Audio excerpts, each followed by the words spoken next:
আর election আসলেই ভাওতা দেওয়া, মিথ্যে কথা বলা, ছলনা করা। আজকে একটা মিটিং করতে আসবে বাবুরা, দেখবেন কত কাঁদবে, কত কুমিরের অশ্রু ঝরবে। জিজ্ঞেস করুন, আমরা যে তোমাদের 11 লক্ষ বাড়ির তালিকা দিয়েছিলাম, 3 বছর ধরে তোমরা আবাস যোজনার টাকা দাও না, রাস্তাঘাটের টাকা দাও না, 100 দিনের কাজের টাকা দাও না। কেন? আমরা কি খারাপ করেছিলাম? 100 দিনের কাজে ভারতবর্ষে বাংলা প্রথম ছিল। 3 বছর 100 দিনের কাজ করে জব কার্ড হোল্ডার ঝড়ে জলে ভিজে মাথায় করে মাটি বয়ে তাদের টাকা দেয়নি। আমি আপনাদের বলেছিলাম টাকা আমরা দিয়ে দেবো। টাকা পেয়েছেন কি পাননি? 100 দিনের কাজে 59 লক্ষ লোককে টাকা আমরা পৌঁছে দিয়েছি।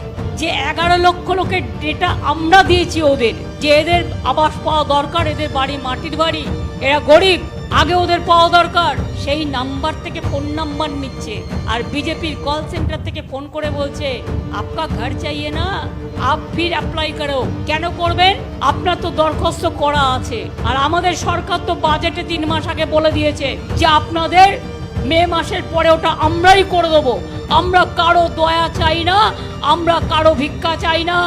এই যে ক্ষতি হয়েছে 5000 বাড়ির, আমরাই করে দেবো।